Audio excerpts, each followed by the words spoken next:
Hi, I'm Richard Maraj, Senior Minister at Unity of Phoenix Spiritual Center, and I want to thank you for visiting our website and for tuning in to today's message.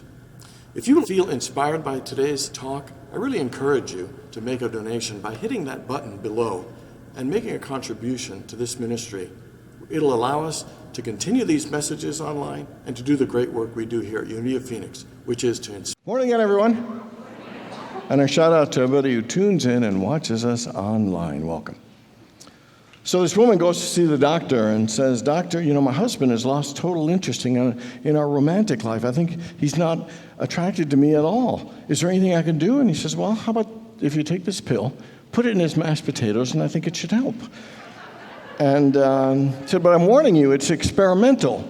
So I don't know exactly what the reaction is going to be, but I want you to come back and tell me how it works."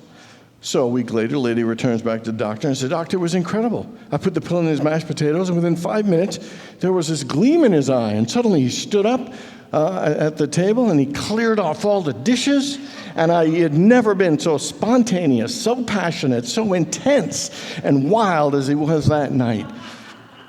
And the doctor said, "Oh my, that pill is way too strong. We need to make some changes. I so apologize to you both, and please know we'll pay for any damages." And the woman said, "Nah, don't worry about it. We were never going to go back to that restaurant anyway." And so, okay.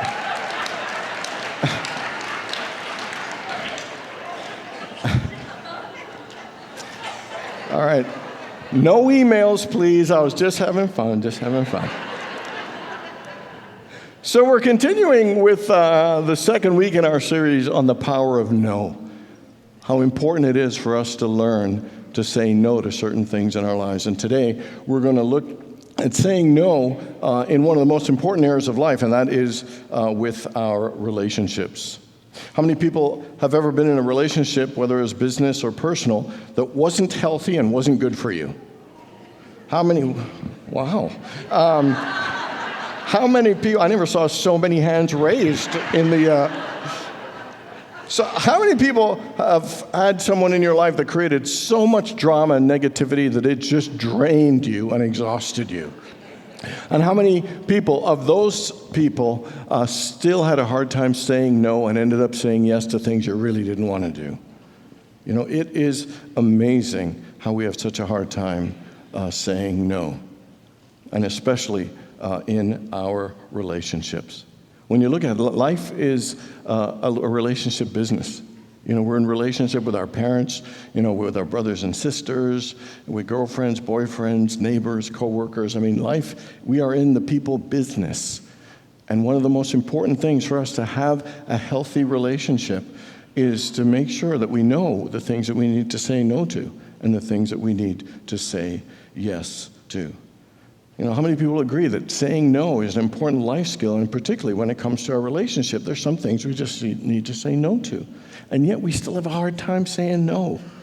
It is amazing. Sometimes we will prefer to say yes to things we don't like, things that deplete us, things that aren't healthy or good for us, that exhaust us, that rob us of authenticity and joy because we think we're going to disappoint someone. We'd rather keep saying yes to those things that aren't good rather than just saying no. We'd rather keep trying to please people and validate or manipulate to get love, and sometimes act in ways that we don't even recognize ourselves or even like ourselves in certain relationships rather than just saying no. Everybody wants love. That's the greatest thing that any of us seek in life is to be loved. And yet, sometimes when growing up, we grew up in families that didn't exactly model the best example of love. Sometimes we saw love that was very conditional. Sometimes we saw love that was very abusive or mistreating, or putting people down or insulting. There were all kinds of ways. That horrible expression, we only hurt the one you love. We have some unhealthy things about love and how to receive and experience love. And whether it was pleasing or manipulating or pushing, sometimes we push love away. And the fact is that without our no, we could end up being mistreated or have abuse or give our power away. And the empowering thing about finding our no is that it creates healthy boundaries. And it helps us to not do things that are dishonoring or not respectful or honoring of who we are. You know, in this book, it is written by James and Claudia Altucher, and it's called The Power of No. And Claudia tells a story of a pattern that she had, and she met this guy who's a piano virtuoso. She was totally captivated by the guy. They spent a few days together, and then he went on tour. And she thought he was the one. She hardly knew him, but she thought he was the one. Started planning the future together in her head. He went away, didn't call her for 6 months. But when he called her, she was right there. And still thinking that everything was going on that was so great. And her friends would say, how come he doesn't call you? And she'd make up all kinds of excuses. So he's really busy, blah, blah, blah. And seeing things, making excuses, and choosing not to see things that were really going on. And this went on for 2 years before she realized how much energy she'd expended, how she had not been treated as well as she could have been. And noticed that she had a pattern, not just in this, but saying yes to men that were unavailable and not letting herself be treated in the most honorable way.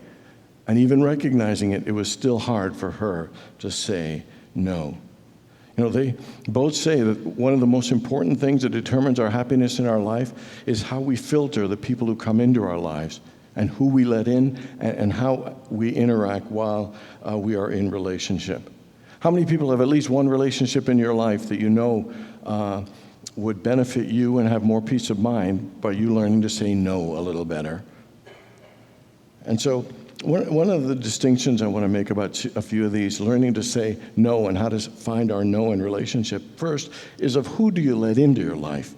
But sometimes we let people into our life that we know we probably shouldn't have, and we still do. Sometimes we let relationships into our life and we get into a pattern where it's toxic and it's unhealthy and it goes on for a long time and we still don't say no. But there are also really healthy and good relationships that are fulfilling that we don't always say no.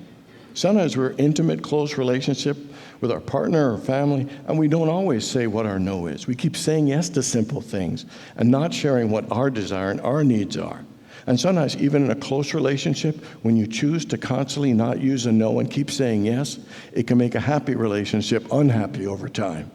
It can make a healthy relationship unhealthy over time when you aren't honest and being authentic and sharing what's really going on with us and keep saying yes to things that we would rather say no to. You know, no is powerful. It can cut off and clarify. It can save us energy. It can move us in a healthier direction by eliminating things that waste our energy and take us in a direction that we don't want to go. But the truth is, learning to say no, because it's hard for all of us, takes work. It takes effort. It takes discipline. You know, and our no comes from a deep place in us, and so we need to go a bit deeper to find the power of no. And so what are the things we can do to learn how to use our no in a wiser way to have healthier, happier, and more fulfilling relationships? And the first one is awareness. Eckhart Tolle says that the very first thing, if you want to change or transform or improve your life in any way, number one thing it starts with is you've got to be aware. You have to be aware of what's going on with you, about what you're feeling, you know, what's happening, what you desire, how you're acting, and why you're acting that way. He says self-awareness is the very first thing we need to do to change our lives, and it requires us to be honest with ourselves, to truly observe and notice and pay attention to the things that we're thinking and feeling and doing. And so doing a little self-examination of saying, you know, what relationship in my life isn't healthy? You know, what relationship in my life is draining and just not good for me? You know, what relationship is compromising myself and compromising who I am? You know, what relationship am I giving my power away? And who and what do I need to say no to? You know, one of the things, I come from a family of 10, and we are the best enablers ever. And, you know, and one of the things is I had a family member who was always coming to me for money. It was last minute. I'm going to get kicked out of my apartment. And, you know, you feel guilty, and it's family member. And I had this pattern of giving money anytime this person asked. Over and over again, I would give. You know, I noticed a pattern also of me taking other people's problems on. and making it my own. And I realized after time, this isn't healthy. This isn't good for me, and I don't think it's good for them, but I'm stuck in this. And so becoming aware that this isn't healthy and this is something I need to say no to is something that we all have to be honest with ourselves and look at some patterns in our lives that we're engaging in and we're allowing people to behave as well. And you have to be aware for it to change. Claudia noticed that she had this pattern of being, attracting unavailable men and being in that. And she had to admit to herself that this was something that she was doing. And to admit to herself that she was pretending to not notice things, that she was settling to be treated in a particular way that wasn't honoring of who she really was. Or she was manipulating or being manipulated. Sometimes we just need to pay attention to these things and not pretend that they're not nothing or not pretend that they're not going on, because that's the only way for us to change and transform it. One of the things about being self-aware, it ain't fun. But you have to be willing to be honest with yourselves. And the fact is, many of us have some dysfunctional behaviors. And many of us have ourselves be treated in a way that is not honoring, and sometimes we can be not honoring when of how we show up in relationships. And this self-awareness and being honest isn't about shaming ourselves or blaming ourselves. It's just getting real about what needs to be healed and released so we could be healthier, so we could be more engaged in healthier relationships and have better behaviors towards us and interactions with other people. It's about owning our power, and living our best life and being our best self. So it isn't about shame or blame, but you have to be willing to be self-aware and do some self-observation and self-examination. So again, what relationship in your life isn't working or isn't healthy? And in what ways are you not being and acting healthy in relationships? And what do you need to say no to? One of the things they say is saying no to a particular behavior or relationship is about saying that I need to die to some old way of seeing and believing so I can open up a space to something new and something healthier. And the way to do that is you got to start with awareness. Second thing is you got to ask. The Bible says over and over again, ask and ye shall receive. Ask. Whatever you ask for in prayer, believe that you received it, and it'll be yours. Over and over again, it says ask. What the underlying thing of ask is?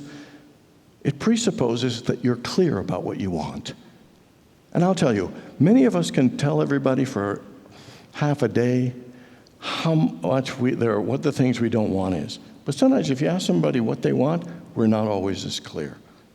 The whole idea about asking is that when you get clear and you ask the universe for something, that you are more likely to attract it and it come to you.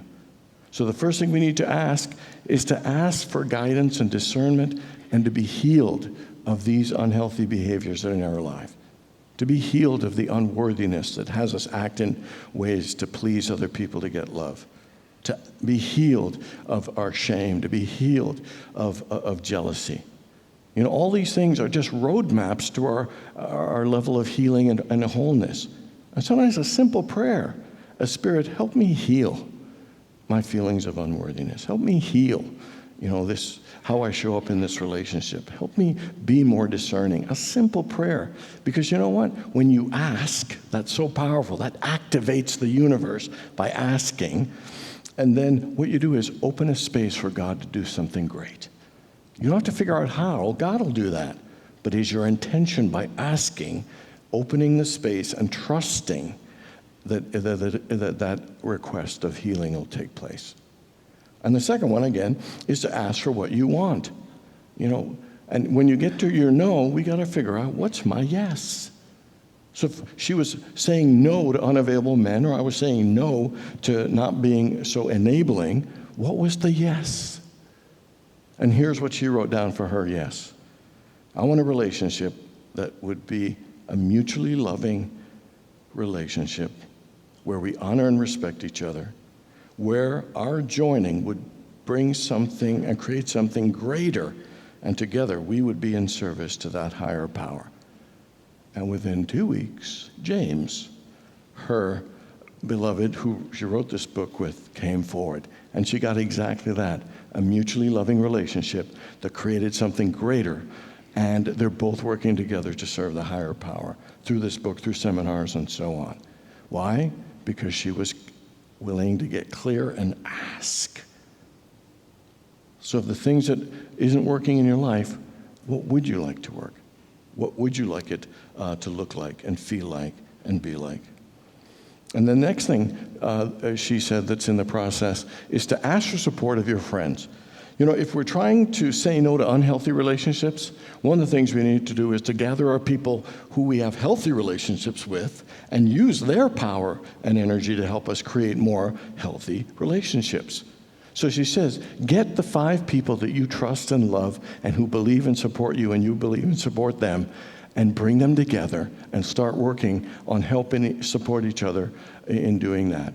And even if it's 4 people or 3 people or 2 people or 1, find a mastermind partner where you have a healthy, strong relationship to help you set your intention and how to attract even greater and healthier relationships. And she said, people always tell you to write down your goals, and yes, that's a good thing, but she says to your group, say it out loud. Put it out to the universe. Speak it to the universe. Speak it to those who will believe in you, see it for you, and support you in it. And you know what that kind of reminds me of? You know, it's in Scripture where it says, where 2 or more are gathered in my name, there I am in the midst of them. And that means to me that when we bring together a like-minded faith and vision and intention, we multiply and magnify the presence and power of Spirit. That when we come together as a mastermind group, we come together as a prayer group, we uplift one another by holding the highest and best intention for everyone together. And it is powerful. Jesus had his 12 disciples. Even Jesus didn't try to do it alone. You know, somebody once said, Martin Root said, you have to do it for yourself and you can't do it alone. You have to do it for yourself and you can't do it alone, which means utilize the relationship and people in your life to help support you to achieve greater relationships as you help them to support greater relationships. One of the most fulfilling things I ever did in my life was to have a prayer partner. This October will be 21 years we have been praying together, and holding that intentions, our intentions for each other has been one of the great blessings. What I love about the 3P class is we have mastermind groups, and people often say that's one of the best things about the program. And then the final thing to ask for is ask for blessings for the other person. That whoever you need to say no, whether it's to create distance or just not see them or not have them interact or have a particular behavior, because it's important, because we're all connected. We can't just pray for ourselves, we have to pray for others as well. Charles Fillmore once said that the quality of our lives are directly related to the quality of thoughts that we hold towards other people. We can't pray for peace and happiness and joy and success for us and let that dirty so-and-so get what he deserves. It's tempting. It is. But it defies spiritual law that if we are all one and what we put out comes back to us, the truth is we need to lovingly release them to their highest good and release ourselves to our highest good. The people aren't right or wrong or better or worse. We're just not the right fit. And we need to not put someone else down, but to release them to their highest good and to release ourselves to our highest good. And we want them to be happy and we want us to be happy, but you just set your boundary of saying no, that this isn't the situation or the relationship. Does that make sense, everyone? In the same way we pray for peace, happiness, and blessings for us, we need to send that peace, blessing, and happiness prayer out to others. So awareness and ask, and the final is apply. You know, we need to apply our no. We need to speak our no, to share our no. And I'll tell you, it sounds like a little word, no, with 2 letters, but it has a big impact and can change and transform our lives in great ways. And often I think it's best to start with 1 no that you need to work on and to speak it. And then it'll become easier and get stronger and clearer and better. You know, Claudia tells the experience of when that guy called again and that, you know, she was scared and she was nervous to say her no. There was a part of her that still wanted to say yes, but she ended up speaking her no, you know, and he got it. because I think he knew how he was showing up towards her. And one of the things, it liberated her, it empowered her, and her no created a space to attract in a very short time a healthier and happier relationship. Every single no will eliminate energies that aren't good for us and open a space that's healthier and better for us. So her no to that relationship actually said yes to a space for a healthier one. There was this mom, and she'd been cooking, all her life for her kids and doing their laundry and all these things. And they were like 19 and 20 and 21, still living at home. She's still doing their laundry, still cooking their meals, still cleaning. And she decides, you know what, we're going to change. This isn't healthy. And so she said, okay, I'll cook dinner 5 days a week, but you guys have to do it on the weekends. You have to do your own laundry and put all your dishes in the dishwasher. And if it's full, you got to press that button and turn it on. Well, she tried it a couple times. The place got a mess, no dishes all over the sink, and they knew Mom would give in. So Mom gave in, and that's how it went. And she tried a couple of times. Finally, she found her no. And she would not cook for them, do anything for them. The place was filthy and nasty. They were hungry. And finally, they gave in, and then they started doing their own laundry. They put their dishes in the dishwasher and would wash it if it was full. And she cooked dinner 5 days a week, and they cooked dinner on the weekends. And the point I'm trying to make is that when she stood up for herself and gave her no, it brought honor and respect to herself. They honored and respected her more. They accepted more responsibility, and the family unit got healthier. No is not a simple thing. When you find your no to something that isn't good or healthy, it will change the system and create a space for something healthier and better.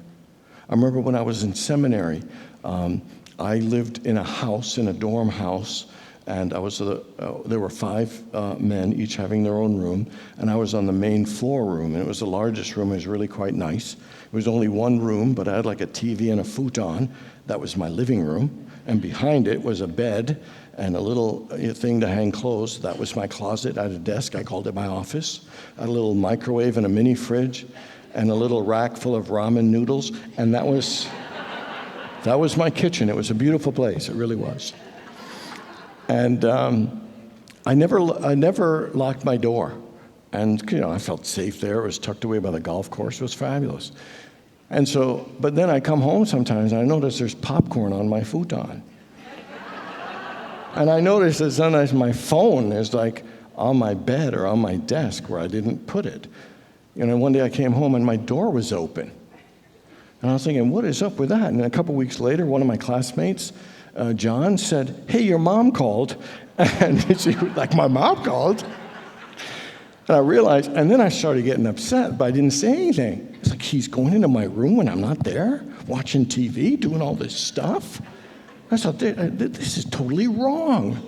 And so I was thinking, I need to tell him no. And so I worked for a whole week practicing in my head, working it. You need to go. Don't go there. And he says, come on. And I'm thinking what he might say. Well, and if he says this, well, I'll say that. And I worked myself up a whole week of anxiety trying to find my no.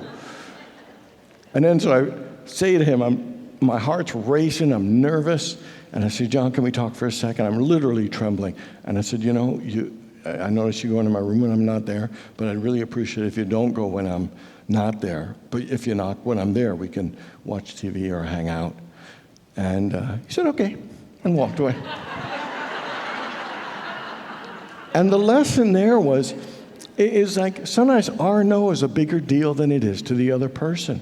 Like, look at all the mental gymnastics I put myself through in the anxiety and the worry and the making up stories just to be able to say no.